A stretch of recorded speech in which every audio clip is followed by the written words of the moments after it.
તો દર્શક મિત્રો, આજે 148મી રથયાત્રા છે અને આપણે વાત કરી રહ્યા હતા કે અષાઢી બીજનો આ પાવન અવસર અને આ રથયાત્રાનો જે રૂડો અવસર છે તે આપણા આંગણે આવ્યો છે અને તેમાં પણ ખાસ કરીને અમદાવાદ ખાતે જે રથયાત્રા યોજાય છે તે વાજતે ગાજતે તેમાં ભક્તો જે છે તે ભાગ લઈ રહ્યા છે। ત્યારે આજના આ પાવન દિવસે આપણી સાથે વધારે વાતચીત કરવા માટે ખાસ વિરમભાઈ જેઓ કથાકાર છે તેઓ જોડાયા છે અને વિરમભાઈ પાસેથી આપણે જાણવાનો પ્રયત્ન કરીશું કે આજની આ જે રથયાત્રા છે તેનું શું મહત્વ છે, ઐતિહાસિક શું મહત્વ છે, ગોવિંદનું જે નામ છે તે કેટલું પ્રિય હોય છે, કેમ પ્રિય હોય છે, ગોવિંદના નામ પાછળ શું મહત્વ છે, તે તમામ વિશે વાત કરીશું। સૌપ્રથમ વિરમભાઈ, આપનું ખૂબ ખૂબ હાર્દિક સ્વાગત છે નિર્માણ ન્યૂઝમાં। સૌથી પહેલા હું આપની પાસેથી જાણવા માંગીશ કે જે આ યાત્રાની શરૂઆત થઈ છે તે યાત્રાની શરૂઆત કરવા પાછળની કથા શું છે, વાર્તા શું છે? એક વખત ભગવાન શ્રી કૃષ્ણ, બેન સુભદ્રા અને બલરામભાઈ સાથે નગરની યાત્રાએ નીકળ્યા। નગર યાત્રાએ નીકળ્યા એટલે દ્વારકાની નગર યાત્રાએ નીકળ્યા હતા। નગર યાત્રા બધું ફરીને આવ્યા અને ફરીને આવ્યા બાદ ત્યાર પછી ભગવાન ઘેર આવે છે તો રૂક્ષ્મણી માતા રીસાઈ જાય છે કે તમે અમને લીધા વગર કેમ ગયા। એટલે તમે આજે પણ જુઓ, જ્યારે ભગવાન જગન્નાથનો રથ ઘેર પાછો આવશે ને એટલે ભગવાનને અંદર મંદિરની અંદર પ્રવેશ કરવામાં આવતો નથી, આખી રાત રથમાં જ રાખવામાં આવે છે અને બીજે દિવસે સવારે ભગવાનને આપણે નિજ મંદિરમાં મૂકવામાં આવે છે। તો એ વખતથી આ રથયાત્રાની શરૂઆત થઈ। બીજી વાત એવી છે કે ભગવાનના એક પ્રિય ભક્ત હતા માધવદાસ, જે જગન્નાથપુરીમાં થઈ ગયા। જગન્નાથપુરીની અંદર આજે માધવદાસ જે થઈ ગયા ભગવાનના પ્રિય ભક્ત, ભગવાનને બહુ વાલા અને એ માધવદાસને ભગવાન બહુ વાલા। એક વખત ભગવાનના આ ભક્ત બહુ જ બીમાર પડ્યા એટલે એમને અતિશય બીમારી થઈ। એવું લખ્યું છે શાસ્ત્રની અંદર કે એમને ઝાડા ઉલટી થઈ ગયા હતા। હવે એમની કોઈ સેવા કરવા માટે આવે તો એ ના પાડે કે ના, મારે સેવા કોઈ સાથે કરાવી નથી, મારી સેવા તો મારો જગન્નાથ કરવા આવશે। આ વાત એમને કરી અને ઘણી બધી બીમાર થવા લાગ્યા, ઘણી બધી એમની તબિયત બગડવા લાગી। ત્યારે ભગવાન સ્વયં એક સેવકનું રૂપ લઈ અને આ માધવદાસની સેવા કરે છે। માધવદાસની સેવા કરે, અઠવાડિયું, 10 દિવસ, 15 દિવસ, 20 દિવસ સુધી ખૂબ સેવા કરી। કોઈ પણ પોતાનો માણસ આવી સેવા ન કરે એવી ભગવાને પોતાના પ્રિય ભક્તની સેવા કરી અને પ્રિય ભક્તની સેવા કરતા જ આજે માધવદાસ થોડા સ્વસ્થ થયા, થોડા સાજા થયા એટલે માધવદાસને ખબર પડી ગઈ કે ઓહો, મારી સેવા તો મારા ભગવાને કરી, જગન્નાથે કરી। એટલે માધવદાસ આજે ભગવાન જગન્નાથને કહે છે કે ભગવાન, અરે તમે તો જગતના નાથ છો, ખાલી હાથ આમ કરીને આમ કરો ને તોય આ બધું જતું રહે, તમારે આટલી બધી સેવા કરવાની મારે ક્યાં જરૂર હતી? ત્યારે ભગવાન એવું કહે છે કે માધવદાસ, પ્રારબ્ધ તો સૌને ભોગવવાનું જ છે। તારા પ્રારબ્ધની અંદર આટલી બીમારી ભોગવવાની હતી। જો હું તારું દુઃખ આમ કરીને આમ દૂર કરી દઉં તો તારે ફરીથી મનુષ્ય જન્મ લેવો પડે, ફરીથી તારે પૃથ્વી ઉપર આવવું પડે, તારે ફરીથી પૃથ્વી ઉપર ના આવવું પડે। એ માટે તારી આ બીમારીની સેવા મેં કરી છે, પણ હજુ તારે 15 દિવસ બાકી છે, હજુ તારે 15 દિવસ બીમારની સજા ભોગવવાની છે। એ માટે હવે તું આ સજા નહીં ભોગે, હવે 15 દિવસ હું બીમાર પડીશ, તારી સજા હું મારા માથે લઈ લઈશ અને હું બીમાર પડીશ। અને એ વખતથી ભગવાન જગદીશ 15 દિવસ બીમાર પડે છે, પછી એમના મામાના ઘેર જાય છે, ત્યાંથી પાછા મોસાળું લઈને આવે છે અને આ બધી કથા બહુ જ પ્રચલિત છે। પણ આ વાત ઉપરથી એક જ વસ્તુ આપણે શીખવાની, એક જ વસ્તુ જાણવાની કે કર્મ કોઈને છોડતું નથી, પ્રારબ્ધ કોઈને છોડતું નથી। ગમે ભગવાન હોય, ભક્ત હોય કે કોઈ પણ સામાન્ય મનુષ્ય હોય, કોઈ પણ કર્મ કર્યું હોય, સારું કર્યું હોય તો સારું ભોગવવાનું છે, ખોટું કર્યું છે તો ખોટું ભોગવવાનું છે। કર્મ ભોગવ્યા વગર છૂટકો નથી। આ તો ભગવાન છે, ખાલી હાથ આમ કરી આમ કરે તો પણ એનું બધું દુઃખ જતું રહે, પણ આજે ભગવાને સ્વયં એનું દુઃખ એમના માથે લઈ લીધું છે। એટલે આ પરથી કર્મન એવા અધિકાર હસ્તે મા ફલેસુ કદાચન, કર્મ કરવાનો જ આપણો અધિકાર છે, ફળનો અધિકાર આપણો નથી।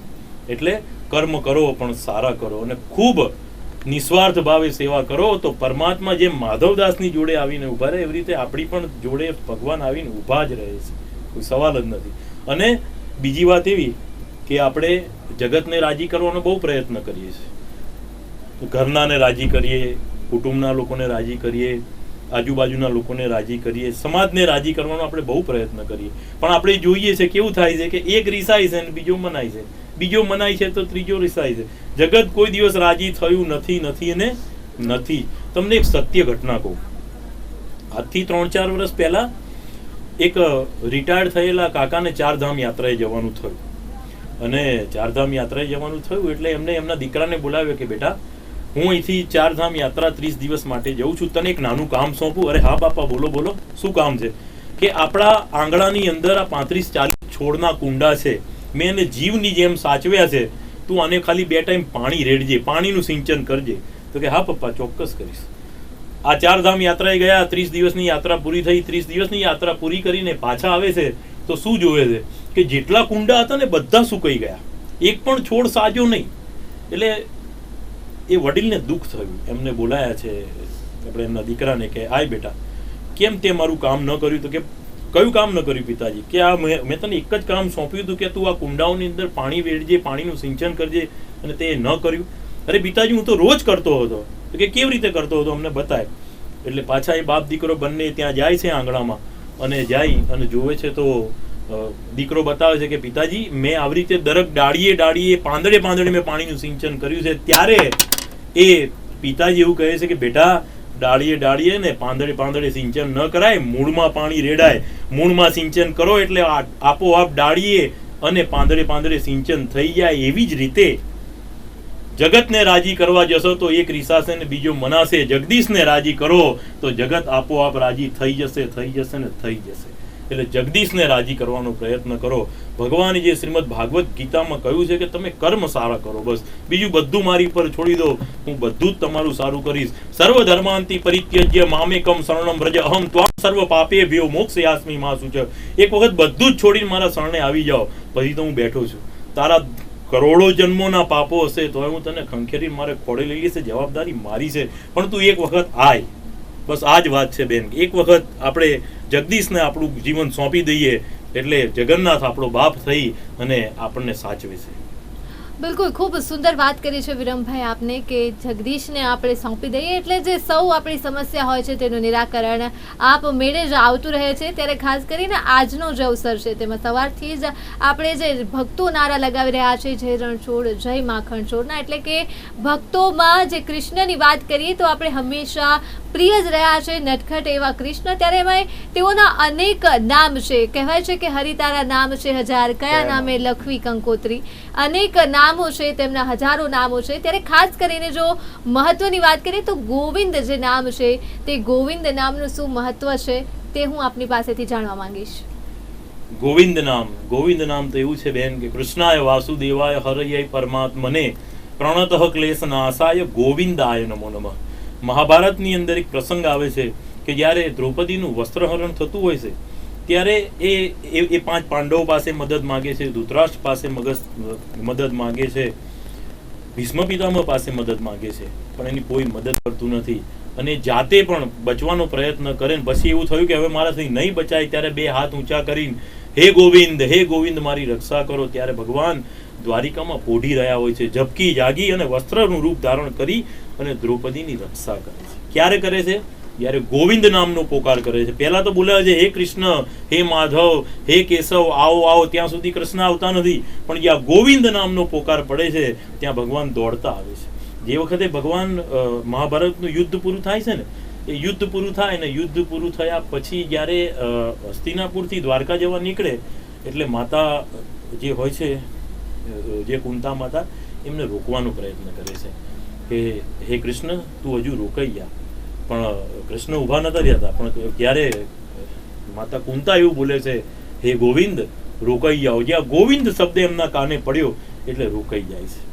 ત્યાર પછી જે પરીક્ષિતના માતાજી હોય છે શ્રી ઉત્તરાજી, એમના ગર્ભની અંદર જ્યારે અશ્વત્થામાએ ચક્ર છોડ્યું, બાણ છોડ્યું, તો એ બાણ સીધું ગર્ભમાં ગયું. ત્યારે ઉત્તરા દોડતી કૃષ્ણ પાસે આવીને કહ્યું છે હે ગોવિંદ મારી રક્ષા કરો, હે ગોવિંદ મારી રક્ષા કરો. એ જ વખતે ભગવાન દ્વારિકાધીશ અંગૂઠા જેટલું રૂપ લઈ અને ઉત્તરાના ગર્ભમાં જાય છે અને પરીક્ષિતનું રક્ષણ કરે છે. ગોવિંદ નામમાં ભગવાન કેમ આટલું બધું ગાંડો? ગોવિંદ નામ પડે એટલે ભગવાન દોડે છે. એનું કારણ એવું છે કે જ્યારે ગોવર્ધન પર્વત ભગવાને તોડ્યો અને પછી 7 દિવસ સુધી મુસળધાર વરસાદ પડ્યો, પછી વરસાદ બંધ થયો, ઇન્દ્રનું અભિમાન ઉતરી ગયું. ઇન્દ્ર જ્યારે કામધેનુ ગાયને લઈ અને ભગવાન પાસે માફી માંગવા આવે છે, અને એકાંતમાં આવે છે. આમાં પણ બહુ શીખવા જેવું છે કે જ્યારે ઇન્દ્ર એકાંતમાં માફી માંગવા આવે ને એટલે ભગવાન એને એકાંતમાં માફી આપી દે છે. જ્યારે આપણે કેવું કરીએ છીએ કે આપણી કોઈએ ભૂલ કરી હોય ને કોઈ માફી માંગવા આવે એટલે આપણે એવું કહીએ ભાઈ જાહેરમાં તું બધા 10 માણસને ભેગા કર, તું એનો વિડીયો બનાય, માફી માંગ, પછી હું તને માફી માંગુ. પણ નહીં, કૃષ્ણની વાત પરથી આપણે એટલું શીખવાનું છે કે કોઈ પણ માણસ વ્યક્તિને એની ભૂલ સમજાય અને ભૂલની માફી માંગવા આવે તો આપણે એકાંતમાં આવે તો એકાંતમાં એને માફી આપી દેવી. ઇન્દ્રને આજ ભગવાન માફ કરે છે. ત્યારે કામધેનુ ગાય પોતાના દૂધ વડે આજે ભગવાન કૃષ્ણનો દૂધથી અભિષેક કરે છે. દૂધથી અભિષેક કરે ત્યારે કામધેનુ ગાય બોલે છે કે હે ભગવાન, હે કૃષ્ણ, આજથી તમે અમારા ગાયોના ઇન્દ્ર, આજથી તમે ગાયોના ઇન્દ્ર, અને આજથી અમે તમને ગોવિંદ નામ આપીએ છીએ. એ ગોવિંદ નામ ભગવાનની ગાયોએ આપ્યું છે, અને ગાયો ભગવાનને સૌથી વાલામવાલી ગાયો છે. એ ગાયોએ ભગવાનનું નામ ગોવિંદ આપ્યું. તેથી ભગવાન ગોવિંદ નામ પડે એટલે તરત દોડે છે. જો તમે ભાગવતજીમાં જુઓ તો 18,000 શ્લોક છે, 335 અધ્યાય, 12 સ્કંદ. એ 18,000 શ્લોકમાં એવું કહેવાય છે કે રોજ ભાગવતજીનો પાઠ કરવો પડે. તો ભાગવતજીના 18,000 શ્લોકનો પાઠ કરીએ તો 22 કલાક થઈ જાય. તો પછી બીજા બધા કાર્યો ક્યારે કરવાના? અને એ પછી સંતોનો મંત છે, વૃંદાવનના દરેક સંતોનો મંત છે કે 18,000 શ્લોક બરોબર એક જ શ્લોક બોલો, કૃષ્ણાય વાસુદેવાય હરયે પરમાત્મને પ્રણત ક્લેશ નાશાય ગોવિંદાય નમો નમઃ. આ એક જ શ્લોક બોલીએ એટલે 18,000 શ્લોકનું ફળ મળે છે. કેવી રીતે? કે આપણી પાસે, જેમ કે હું કોઈ પાસે 500 રૂપિયા માંગુ છું, હું એ ભાઈ પાસે 500 રૂપિયા લેવા જાઉં તો એ મને 1-1 રૂપિયાના સિક્કા આપે ને, તો મારે 1-1 રૂપિયાના સિક્કા ગણવા પડે. સિક્કા ગણવા પડે ને એમાંથી કદાચ 2-5 ઓછા હોય તો મને નુકસાન જાય. અને હું એ જ વ્યક્તિ પાસે 500 લેવા જાઉં ને મને 500ની નોટ આપે તો આમ કરીને ખિસ્સામાં જોઈને મૂકી દઉં. બંનેની વેલ્યુ સરખી હોય. 500 રૂપિયાના સિક્કા ગણો તો એ 500 થવાના છે, અને 500 રૂપિયાની નોટ લો તો પણ એ 500 રૂપિયા જ ગણાશે. એવી રીતે 18,000 શ્લોક છે, બધા જ વંદનીય છે, પણ આ એક જ શ્લોક કૃષ્ણાય વાસુદેવાય એ 500ની નોટ છે અને પેલા 500 રૂપિયાના સિક્કા છે. અને એની અંદર પણ સંતોએ બહુ જ તારણ કાઢીને કીધું છે કે કોઈને આખો આ શ્લોક ન આવડતો હોય, કૃષ્ણાય વાસુદેવાય હરયે પરમાત્મને પ્રણત ક્લેશ નાશાય ગોવિંદાય નમો નમઃ, ફક્ત ગોવિંદ બોલો ને, ગોવિંદ, તો પણ 18,000 શ્લોકનું ફળ પ્રાપ્ત થાય છે. મહાભારતની અંદર આવી કથા આવે છે કે એક વખત ગોવિંદ નામ બોલો એટલે એનું ફળ શું મળે? એક વખત ગોવિંદ નામ બોલો તો કાશીની અંદર જઈ અને તમે 1000 અશ્વમેઘ યજ્ઞ કરો, 1000 ગાયોનું દાન કરો. અને ગાયો કેવી? એને સોનાની શીંગડી બનાવી આલી હોય, ચાંદીને એની ખરી બનાવી આપી હોય, સોનાના હાર પહેરાયેલી હોય, અને એમાંય 1000 બ્રાહ્મણો પણ કેવા? જે કાશીના બ્રાહ્મણો હોય અને 2 ટાઈમ 3 ટાઈમ સંધ્યા કરતા હોય એવા બ્રાહ્મણો હોય. એવા બ્રાહ્મણોને આપણે 1000 ગાયોનું દાન કરીએ, 1000 કિલો સોનાનું દાન કરીએ, એ બધું એક બાજુ, અને ખાલી ગોવિંદ નામ બોલો એનું પુણ્ય એક બાજુ છે. ભગવાનને ગોવિંદ નામ બહુ જ વાલું છે, કારણ કે એમની ગાયોએ આ ગોવિંદ નામ આપ્યું છે. માટે ભગવાનને તમે જ્યારે પણ યાદ કરો પણ ફક્ત ગોવિંદ બોલો ને, હે ગોવિંદ.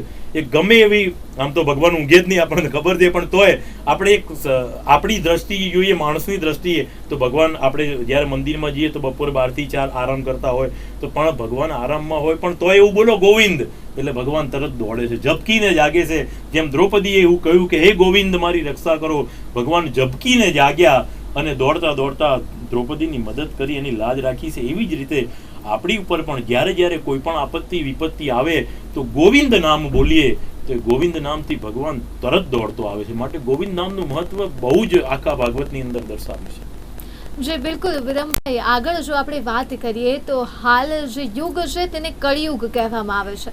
એટલે કે રથયાત્રા જે હોય છે તે આ 148મી રથયાત્રા છે. જે પ્રકારે આપણે ઇતિહાસમાં વાત કરી કે જે રથયાત્રાની શરૂઆત થઈ મહંત દ્વારા, સ્વપ્નમાં જ્યારે ભગવાન આવ્યા જગન્નાથ અને તેઓએ સંકેત આપ્યો રથયાત્રાને લઈને, જે બાદ મહંત દ્વારા આ રથયાત્રાની શરૂઆત કરાઈ. ત્યારે હાલ જ્યારે આ કળિયુગ ચાલી રહ્યો છે ત્યારે આપના મતે, અને ખાસ કરીને આજે 18 શ્લોકનું પણ આપણે વર્ણન કર્યું, તે પ્રકારે ભાગવત કથામાં પણ અનેક પ્રકારે યુગની પણ ચર્ચા કરાઈ છે અને અનેક પ્રકારના બોધ માનવીને તો આપવામાં આવ્યા છે. પરંતુ આ જે કળિયુગ છે તેમાં લાગે છે કે ક્યાંક ને ક્યાંક જે માનવ છે તે પોતાનો ધર્મ ભૂલે છે, ક્યાંક કર્મ ભૂલે છે.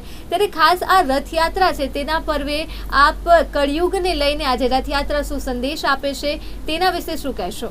રથયાત્રા આ કળિયુગની અંદર એક સરસ સંદેશ આપે છે. આપણે 12 મહિના ભગવાન જગન્નાથના દર્શન કરવા જઈએ છીએ. અને આ એક દિવસ 12 મહિનામાં અષાઢી સુદ બીજનો દિવસ એવો આવે છે કે ભગવાન સ્વયં દર્શન આપવા માટે પધારે છે. ભાગવતની અંદર એક કથા આવે છે આવી કે ભગવાન જ્યારે દ્વારકાથી હસ્તિનાપુરમાં સંધિ કરવા માટે આવે છે ને દુર્યોધન પાસે, ત્યારે ભગવાન રથ ઉપર બેસીને આવે ને જેમ અત્યારે લાખો માણસોની મેદની છે એવી રીતે એ વખતે પણ હસ્તિનાપુરમાં લાખો માણસોની મેદની હતી. અને લાખો માણસોની મેદનીની અંદર ભગવાન રથમાં બેઠા છે, દારૂ સારથી રથ ચલાવે છે અને ભગવાન આમ નીચું જોઈને ઊભા છે, કોઈને દ્રષ્ટિ આપતા નથી ભગવાન. અને આજે પણ તમે દ્વારકામાં જાઓ ને તો બધાએ દ્વારકાધીશના દર્શન કર્યા જ હશે. તો આજે તમે દ્વારકામાં ભગવાન દ્વારકાધીશના દર્શન કરવા જાઓ તો ભગવાનની આંખો જો તમે જોજો આમ નીચી કરીને ઊભા છે. ભગવાન આમ નીચું જોવે છે, સીધું જોતા નથી. આજે પણ તમે દ્વારકા દર્શન કરો તો આ તમે બધાએ જોયું હશે, પણ ફરીથી જાઓ તો ત્યારે બહુ ધ્યાન રાખીને દર્શન કરજો કે ભગવાન નીચું જોઈને ઊભા છે. ભગવાનનો કોઈ વાલો ભક્ત આવે તો જ ભગવાન એને દ્રષ્ટિ આપે છે. હસ્તિનાપુરની અંદર જ્યારે લાખોની મેદનીએ આજ ભગવાનના દર્શન, દ્વારકાધીશના દર્શન કરવા માટે ઊભા છે અને ભગવાન નીચું જોઈને ઊભા છે, ને એમાં વિદુર અને આ વિદુરની પત્ની એ બંને જણા ત્યાં ઊભા છે અને ભગવાનની દ્રષ્ટિ આટલા લાખો માણસોની અંદર ફક્ત ને ફક્ત વિદુર ઉપર જ પડી, કારણ કે વિદુર અને વિદુરની પત્ની એ ભગવાનના દર્શન કરવા માટે આવ્યા હતા. એટલે આ કળિયુગની અંદર જો ભગવાન સ્વયં રથમાં બેસી અને આખા અમદાવાદને દર્શન આપવા માટે આવતો હોય તો આપણે તો એક જ આશાથી દર્શન કરવાના છે કે ભગવાન સૌનું સારું કરજો, સૌનું કલ્યાણ કરજો અને જગતના જીવ કોઈ દુઃખી ન થાય એનું ધ્યાન રાખજો. સૌના કર્મની પ્રમાણે સૌને જે પણ ભોગવવાનું છે પણ તે છતાંય આપણી નાભીથી આવી પ્રાર્થના થાય કે હે ભગવાન દરેકનું સારું કરજો, દરેકનું કલ્યાણ કરજો. આ ભાવથી જો દર્શન કરીશું ને તો જો ભગવાનની દ્રષ્ટિ આપણી ઉપર પડી ગઈ તો આપણો ભવસાગર પાર પડી જશે. એટલે દર્શન કરવાની દ્રષ્ટિ કેળવવાની છે, બીજું કશું જ કરવાનું નથી. ભગવાન જ્યારે આવે ત્યારે આપણે શું માંગીએ છીએ? લૌકિક દ્રષ્ટિએ ભગવાન મારું આ થઈ જાય, ભગવાન મારું તે થઈ જાય. હવે દરેક માણસ એવું દરેક માણસને જીવે, જન્મે કે મરે ત્યાં સુધી આધિ વ્યાધિ ને ઉપાધિ રહેવાની છે. કોઈ પણ મનુષ્યને આ 3 પ્રકારના દુઃખ હોય ને હોય. આધિ વ્યાધિ ને ઉપાધિ એટલે આધિ એટલે શું કે જે આપણા પ્રારબ્ધમાં નથી એને આધિ કહેવાય, કે જે આપણા ઘેર કદાચ સંતાન ના હોય, દીકરો દીકરી ના હોય એને આધિ કહેવાય. વ્યાધિ એટલે શું કે વ્યાધિ એટલે શારીરિક રોગ, શરીરની અંદર કોઈ રોગ હોય, જેમ અત્યારે હાલ બીપી હોય, ડાયાબિટીસ હોય, કોઈ પણ રોગ હોય એને વ્યાધિ કહેવાય. અને ત્રીજું ઉપાધિ તો તમે બધા સમજો છો, એનો કોઈ અર્થ કરવાની જરૂર નથી. આધિ વ્યાધિ ને ઉપાધિ આ 3 પ્રકારના દુઃખ દરેક માનવ જીવનમાં હોય અને હોય જ છે. માણસ મરે ત્યાં સુધી આ 3 પ્રકારના દુઃખ હોય, પણ આ 3 પ્રકારના દુઃખો વખતે કેવી રીતે સહન કરવું અને એની સહન શક્તિ આપણને કેવી રીતે મળે એ માટે આપણા ભગવાનના દર્શન કરવા જવાના છે. બાકી કર્મ તો ભગવાનને પણ ભોગવવું પડ્યું હતું, ભગવાને પણ ઘણું બધું દુઃખ વેઠ્યું છે. જન્મ્યો કે ભગવાન ધામમાં ગયા ત્યાં સુધી એમને દુઃખ જ વેઠ્યું છે. તમે આખી ભગવાનની કથા જોશો તો ભગવાન જન્મતા વેત જ એમના માતા પિતા છૂટા પડી જાય છે. ભગવાન 3-4 દિવસના થાય છે અને એને ઝેર આપીને મારી નાખવાનો પ્રયત્ન કરવામાં આવે છે. એટલે ભગવાન જન્મે છે કે ભગવાન ધામમાં જાય ત્યાં સુધી ભગવાનને જ એટલા બધા દુઃખ પડ્યા છે. તો આપણે તો મનુષ્ય છીએ, આપણને દુઃખ પડવાના, પણ એ દુઃખ સહન કરવાની શક્તિ મળે એ માટે આ કળિયુગની અંદર ફક્ત ભગવાન પાસે કશું જ માંગવાનું નથી, હાથ જોડીને ઊભું રહેવાનું છે. બેન એક રાજા હતો, એ રાજા પાલખી લઈને નીકળ્યો અને વચ્ચે એક એને ભિક્ષુક મળ્યો, બિલકુલ ફાટી ગયેલા કપડાં, એકલો બધો મેલો ગેલો. એ રાજાએ પાલખી ભિક્ષુક પાસે લેવડાવી. ભિક્ષુક પાસે જઈને પાલખી ઊભી રાખી કે હું અહીંનો રાજા છું, બોલ તને શું આપું. એટલે ભિક્ષુકે રાજાને નીચેથી આમ ઉપર સુધી જોયો અને ઉપર સુધી જોયા પછી એવું કીધું કે તમે રાજા છો? તો કે હા. તો કે તમને મારી પરિસ્થિતિ જોયા પછી જો તમને ખબર ન પડતી હોય કે મને શું લેવું છે તો તમારા રાજ્યપણાને ધિક્કાર છે એમ કહીને ત્યાંથી ભિક્ષુક નીકળી ગયો. એટલે એવી રીતે આપણે ભગવાન પાસે જઈને ઊભું જ રહેવાનું છે. ભગવાનને આપણી પરિસ્થિતિ ખબર જ છે, આપણે કશું માંગવાની જરૂર નથી. ભગવાન જે આપશે એ સર્વસ્વ જ આપશે અને સારું જ આપશે. અને આપણે જે માંગીશું એ આપણી પાત્રતા મુજબ માંગશું. આટલું માંગી શકીશું, આટલું બસ, એથી વધારે નહીં માંગી શકીએ. પણ ભગવાન આપશે એ તો એટલું બધું આપશે કે આપણે કોઈ દિવસ એની અપેક્ષા પણ ન કરી હોય. એ માટે આ કળિયુગની અંદર બીજું કશું કરવાનું જરૂર નથી. નામ સંકીર્તનમ યસ્ય સર્વ પાપ પ્રણાસનમ પ્રણામો દુઃખ સમનમ તમ નમામિ હરિમ પરમ. આ કળિયુગની અંદર તમારે ફક્ત ને ફક્ત ભગવાનનું નામ જપ કરવાનું છે. અને એમાંય તુલસીદાસજીએ બહુ છૂટ આપી દીધી છે રામચરિત માનસમાં. કેવી તો તુલસીદાસજીએ છેલ્લે લખી દીધું કે ભાઈ કુભાઈ અનખ આલસહુ નામ જપત મંગલ દિશી દસુ, કે ભગવાનના નામ લેવા માટે તમારે કંઈ કશું કરવાની જરૂર નથી. ભાઈ કુભાઈ ભાવથી, કુભાવથી, આળસથી, ઊભા બેઠા બેઠા, ઊંઘે તમે કોઈ પણ નામે કોઈ પણ રીતે ભગવાનનું નામ જપો એટલે તમને દશેરી સામથી આશીર્વાદ મળશે. એટલે પછી આપણા મનમાં આવો પ્રશ્ન થાય કે કેવી રીતે જો આ વાત શક્ય બને? તો એવું થાય ને કે આપણા ઘરની અંદર વચ્ચોવચ્ચ ગરમ દૂધનું તપેલું મૂક્યું હોય અને કોઈ માણસ આપણા ઘરમાં આવે અને એ તપેલું આમ કરીને આમ પકડી લે તો શું થાય? દાજી જાય. કારણ કે એને ખબર નથી કે આ તપેલું ગરમ છે, તો એ દાજી ગયો. એને ખબર છે કે આવું તપેલું ગરમ છે, તે છતાં એ પકડે તો પણ શું થાય? દાજી જાય. એને ખબર નથી કે આ ગરમ છે, તે છતાં એ પકડે તો પણ દાજી જાય છે. ખબર છે કે ગરમ છે તો પણ પકડે તો પણ એ દાજી જાય. તો ગરમ વસ્તુ જો એનો ગુણધર્મ છોડતો નથી તો આ તો ભગવાનનું નામ છે. કોઈ પણ રીતે તમે જપો. આપણે ખેતરમાં અત્યારે જેમ વાવણીની મોસમ ચાલે છે તો ખેતરમાં આપણે બીજ વાવીએ છીએ ને તો જોતા નથી કે સીધો વાવીએ છીએ કે ઊંધો વાવીએ છીએ. એ તો સીધો વાવી જ દઈએ છીએ. આપણે ખેતરમાં બીજ વાવવા માટે આપણે બીજું કશું કંઈ જોતા નથી, સીધું વાવી દઈએ, ઊંધો સીધું જોતા નથી. એવી રીતે ખેતરમાં જો બીજ ઉલટ સુલટ વાવીએ તોય એની અંદરથી જો ધાન્ય ઉત્પન્ન થતું હોય તો આ તો ભગવાનનું નામ છે. કોઈ પણ રીતે જપો ભાઈ કુભાઈ અનક આલસહુ નામ જપત મંગલ દિશી દસુ. ભાવથી, કુભાવથી, આળસિયા કળિયુગની અંદર તુલસીદાસજીએ અને ભગવાન શ્રી કૃષ્ણએ સ્વયં એવું કહ્યું છે, નામ સંકીર્તનમ યસ્ય સર્વ પાપ પ્રણાશનમ. આ કળિયુગની અંદર કલો કેશવ કીર્તનઃ. આ કળિયુગની અંદર ફક્ત ને ફક્ત ઉદ્ધાર કરવા માટે ભગવાનનું નામ જ છે. અને એમાંય અષાઢી બીજના દિવસે જો ભગવાન સ્વયં દર્શન આપવા માટે નીકળતા હોય તો આપણે તો એમના દર્શન બે હાથ જોડીને દર્શન કરીને માંગવાનું છે, ભગવાન સૌનું સારું કરજો ને સૌનું કલ્યાણ કરજો. આટલું બોલીશું ને તોય આપણો બેડો પાર થઈ જશે. ચોક્કસ વિરમભાઈ, ખૂબ સુંદર વાત કરી. આગળ જો આપણે વાત કરીએ, આજે 148મી રથયાત્રા છે અને જે પ્રમાણે આપણે આગળ જ કહ્યું કે જગતને રાજી કરવાની જરૂર નથી, જગદીશને રાજી કરો. ત્યારે હવે ખાસ મારે આપણી પાસેથી એ જાણવું છે કે આપણે આજે પણ જો રથયાત્રા છે તેની મંગળા આરતી થાય છે, પહિંદ વિધિ થાય છે, તે જ પ્રમાણે હંમેશા આપણે પણ આપણી દિનચર્યામાં અનેક પૂજા વિધિ હોય છે તે કરતા જ રહેતા હોય છે. ત્યારે આજે પૂજા વિધિ છે તેનું ખાસ કરીને કેટલું મહત્વ હોય છે? આ કળિયુગની અંદર એવું છે કે 4 યુગ છે. સતયુગની અંદર માણસની ઉંમર 1 લાખ વર્ષ છે. 1 લાખ વર્ષની ઉંમરમાં એ માણસ કોઈ પણ રીતે ભગવાનને મેળવવાનો પ્રયત્ન કરે. પછી આવે છે ત્રેતાયુગ. ત્રેતાયુગની અંદર માણસની ઉંમર 10,000 વર્ષ. દ્વાપર યુગની અંદર મનુષ્યની ઉંમર 1,000 વર્ષ અને કળિયુગની અંદર મનુષ્યની ઉંમર 100 વર્ષ. વધારેમાં વધારે 100 વર્ષ, એથી વધારે નહીં. આપણે જોઈએ જ છે કે 100 વર્ષથી ઉપર ભાગ્યે જ કદાચ અત્યારે તો ક્યાંક જવલ્લે જ કોઈક જોવા મળે કે 100 વર્ષથી ઉપરના લોકો આપણને ક્યાંક કોઈક જગ્યાએ ગામડામાં જોઈએ, બાકી શહેરમાં તો મળે નહીં.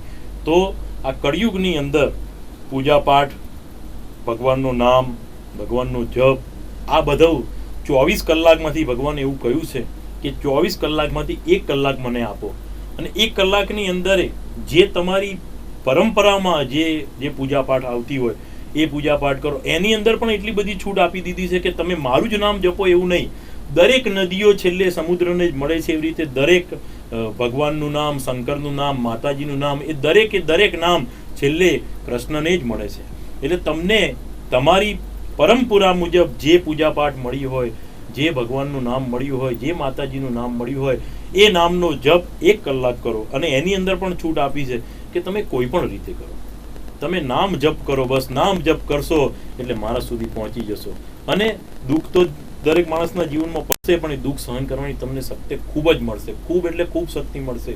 એટલે 24 કલાકમાંથી 1 કલાક ભગવાનને અવશ્ય આપો ને એમાંય પૂજાપાઠમાંય આપણી જે પરંપરામાં જે પૂજાપાઠ આવતી હોય એ જ કરો. બીજું ક્યાંય જવાની જરૂર નથી, કોઈ જગ્યાએ ભટકવાની જરૂર નથી.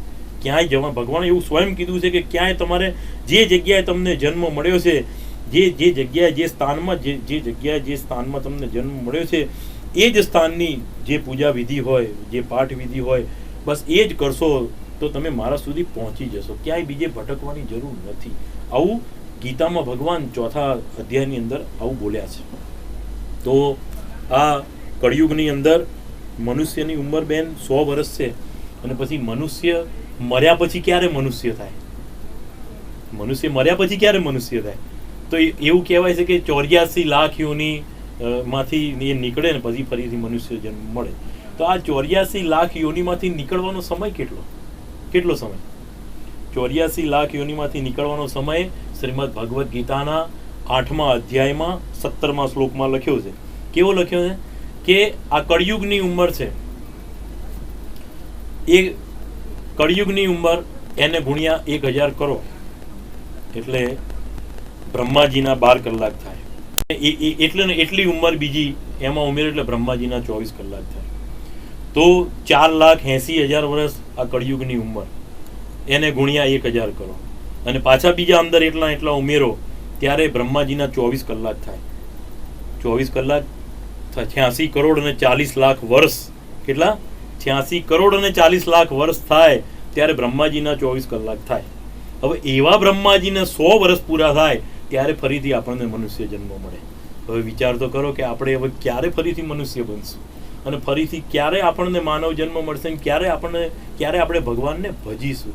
એટલા માટે આપણે આ નાની 70-80-100 વર્ષના આયખાની અંદર કહેતો હતો ને કહેતી હતી ને આને નહીં મૂકું ને બાજુવાળાને નહીં મૂકું ને ભાઈને નહીં મૂકું ને બહેનને નહીં મૂકું ને આ બધામાંથી બહાર નીકળી અને બધાએ જોડે સારો સ્વભાવ રાખી, શાંત સ્વભાવ રાખી અને જે કર્મ પ્રમાણે જે ગતિ મળી છે એ ભોગવીને રોજ 1 કલાક ભગવાનનું નામ જપશો તો જગદીશ સુધી અવશ્ય પહોંચી જશો અને જગન્નાથ આપોઆપ રાજી થઈ જશે.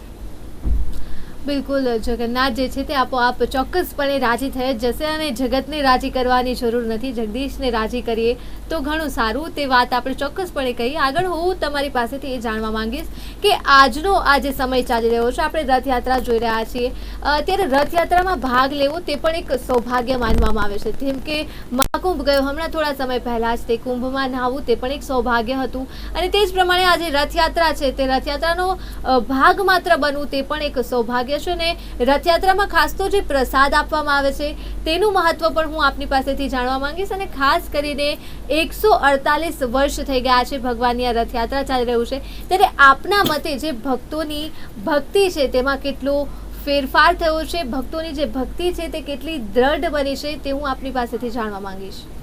ભક્તોની ભક્તિમાં તો માનવ મહેરામણ પહેલા હતું એના કરતાં વધારે જોડાઈ રહ્યું છે અને લોકો ભક્તિ તરફ પ્રેરાઈ રહ્યા છે. આજથી તમે 500 વર્ષ પહેલા જુઓ, 100 વર્ષ પહેલા જુઓ તો જ્યારે રથયાત્રા નીકળતી આટલું બધું માણસ ન મળે, પણ અત્યારે તો તમે જુઓ તો જ્યાં જુઓ તો આ લાખોની મેદની અને લોકો ખૂબ સેવા કરે છે.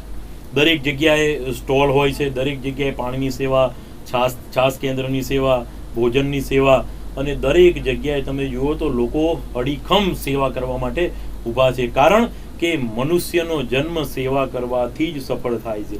સેવા અને સ્મરણ કરવાના છે 2 કામ. સેવા તો જન સેવા કરવી અને લેવું રામનું નામ. તો આ જન સેવાનો એક મોકો મળ્યો છે અને આ જન સેવાના મોકાની અંદર દરેક લોકો પોતાનાથી થાય એટલી યથાશક્તિ પ્રમાણે થોડામાંથી થોડી સેવા આખું અમદાવાદ કરી રહ્યું છે અને આખા અમદાવાદને ભગવાન જગદીશ એ 12 મહિનાના રોટલા અને ઓટલો બધું જ પૂરું કરી આપે છે. જી બિલકુલ વિરમભાઈ, આપણે જે પ્રકારે વાત કરી રહ્યા છીએ, આગળ જો આપણે આજે વાત કરીએ તો આજને અષાઢી બીજનો આજનો દિવસનો આ મહિમા છે. આજનો દિવસ જ એટલો પવિત્ર હોય છે કે વાહન લેવું કે કોઈ પણ કાર્ય કરવું તે તમામ કાર્યને આજના દિવસે શુભ માનવામાં આવે છે. ત્યારે ખાસ કરીને મારે આપની પાસેથી એ જાણવું છે કે અષાઢી બીજનો આ દિવસ કેટલો પવિત્ર હોય છે અને ખાસ કરીને કેમ અષાઢી બીજનો દિવસ જ રથયાત્રા માટે પસંદ કરાય છે.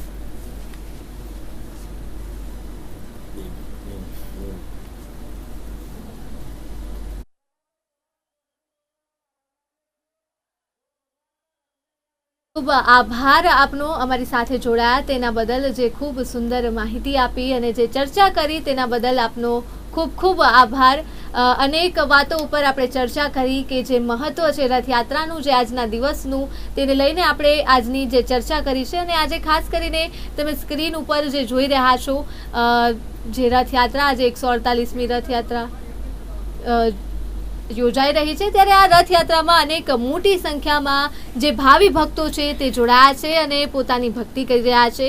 તો સુરક્ષાની દ્રષ્ટિએ પણ જે દ્રશ્યો સામે આવી રહ્યા છે, તંત્ર જે છે તે પણ પૂરતું સજ્જ બન્યું છે અને સુરક્ષામાં કોઈ પણ પ્રકારે ચૂક ન રહે તેને લઈને તંત્ર પણ પોતાની પૂરી તૈયારી કરી જ રહ્યું છે. આ વખતે એઆઈની પણ મદદ લેવામાં આવે છે. ખાસ કરીને ફાયર વિભાગ દ્વારા જે રોડ મેપ છે તે તૈયાર કરવામાં આવ્યો છે એઆઈની મદદથી, જેના કારણે સુરક્ષામાં કોઈ ચૂક ના રહે અને અલગ અલગ પાર્કિંગ ઝોન પણ તૈયાર કરવામાં આવ્યા છે. અને ઉપરાંત ફાયર વિભાગે અલગ અલગ 13 એવા ઝોન નક્કી કર્યા છે કે જ્યાં જે ફાયર વિભાગ છે તે તત્પર રહેશે. કોઈ પણ પ્રકારની જો ઘટના ઘટે તો જે ફાયર વિભાગ છે તે તાત્કાલિક હાજર થઈ જાય તે પ્રકારના જે રથયાત્રાનો રૂટ છે તે આખા રૂટમાં 13 એવા પોઈન્ટ નક્કી કરવામાં આવ્યા છે, જેને લઈને કોઈ પણ પ્રકારની જો ઘટના ઘટે તો તેને તંત્ર પહોંચી વળે. અને આ સાથે જ પાર્કિંગની પણ પૂરતી વ્યવસ્થા કરવામાં આવી છે. એટલે એક પ્રકારે જો આપણે આ સમગ્ર બાબતો પર નજર કરીએ તો આ જે સમગ્ર રથયાત્રા છે તેમાં તંત્ર દ્વારા પૂરતી તૈયારી કરી લેવામાં આવી છે. કોઈ પણ પ્રકારની ચૂક ન રહે તે પ્રકારે જે તૈયારીઓ છે તે કરી લેવામાં આવી છે.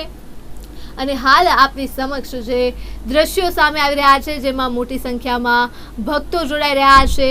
જય રણછોડ માખણ ચોરના નારા સાથે જે સમગ્ર વાતાવરણ છે તે ગુંજી ઉઠ્યું છે. અને આ સાથે જ જે ભક્તો છે તે સવારથી જ આ જે સંખ્યા છે તે સવારથી જ આપણે જોઈ રહ્યા છીએ. અને આજે બપોરના પણ 3 વાગવા આવ્યા છે ને છતાં પણ ભક્તોની જે સંખ્યા છે તેમાં કોઈ પણ પ્રકારનો ઘટાડો નથી થયો. જે ભક્તો છે તે સવારથી જ આ રથયાત્રામાં છે ને પોતાની જે શ્રદ્ધા છે, પોતાની જે ભક્તિ છે, પોતાની જે આસ્થા છે તે વ્યક્ત કરી રહ્યા છે. સવારથી લઈને બપોરના 3 વાગ્યા છે અને તેમ છતાં પણ કોઈ પણ પ્રકારે ભક્તો જે છે તે પોતાની ભક્તિ વ્યક્ત કરવામાં પીછેહટ નથી કરી રહ્યા.